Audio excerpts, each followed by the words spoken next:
AITA for telling my husband's dad and dad's wife that I will not change our daughter's name because it hurts the wife's feelings? I, 27F, have been married to my husband, 29M, for a couple of years now, but we've known each other since college. When I met him, I knew right away that family was a sensitive topic for him.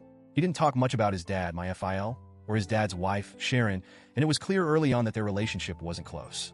Over time, he opened up about why, and honestly, it's a lot to take in. My husband's mom, my late MIL, passed away when he was only 8 years old. Before that, his parents had divorced when he was just 2. 2 years after the divorce, FIL remarried Sharon, and from what I've been told, MIL and Sharon didn't get along. And by didn't get along, I mean they really didn't like each other. Sharon claims that my MIL made her life miserable.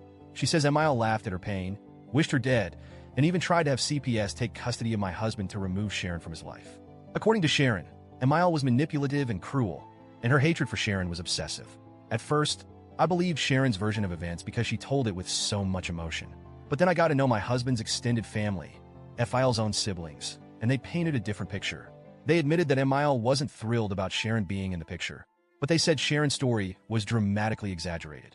They described it more as a mutual dislike than a one-sided vendetta. Whatever the truth was, Sharon has clearly carried this bitterness for decades.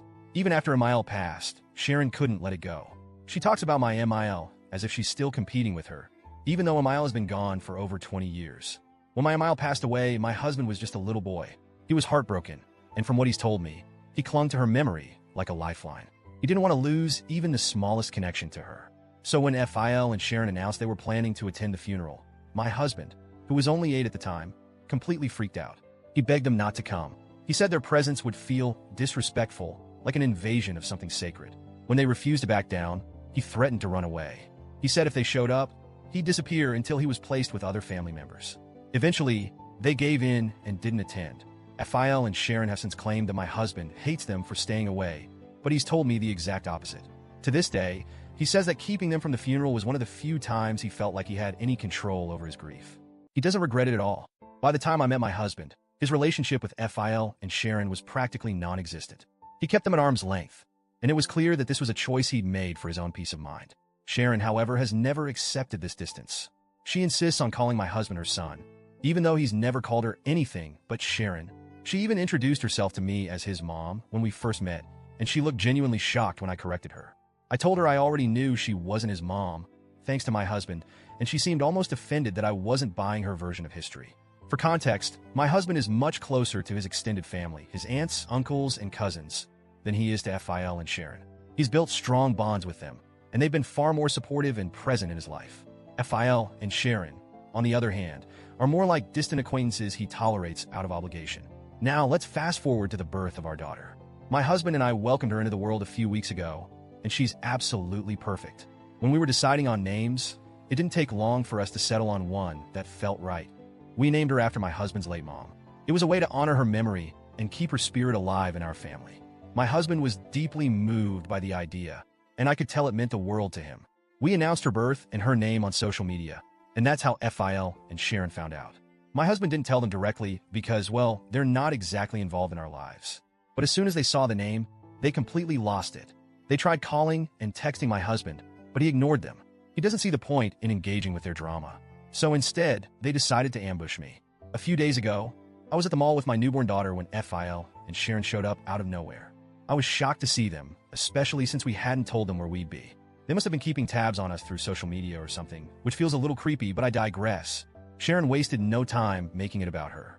She started by saying she'd seen the name we chose and that it was deeply hurtful to her. She said naming our daughter after MIL was like reopening old wounds and accused us of using our baby to deliberately hurt her feelings.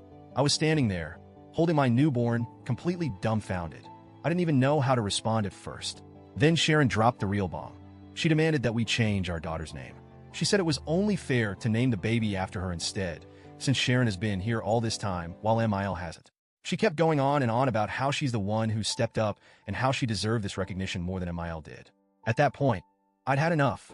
I told her, as calmly as I could, that we were not changing our daughter's name. I said her feelings weren't a factor in our decision-making and that this wasn't about her. This was about honoring my husband's mom and the legacy she left behind. I made it clear that we weren't interested in revisiting decades-old grudges, especially not when it came to our child. I didn't want to escalate things further. so I left before she could say anything else. But apparently, that wasn't the end of it. Since the confrontation, FIL and Sharon have been blowing up our phones with texts and calls. They're calling me rude, disrespectful, and even disgusting for dismissing Sharon's feelings. They're accusing me of being insensitive and deliberately stirring up old drama. FIL has even chimed in, saying that I've disrespected the woman who stepped up to be a mother figure when MIL wasn't there. My husband, bless him, has been my rock through all of this. He's 100% on my side and has been dealing with most of the messages, so I don't have to. He thinks Sharon's behavior is just more proof of why he's kept his distance all these years. Still, part of me wonders if I handled the situation the right way. Should I have been more empathetic, even if Sharon's feelings are my responsibility? Or was I justified in standing my ground? So, Reddit, AITA?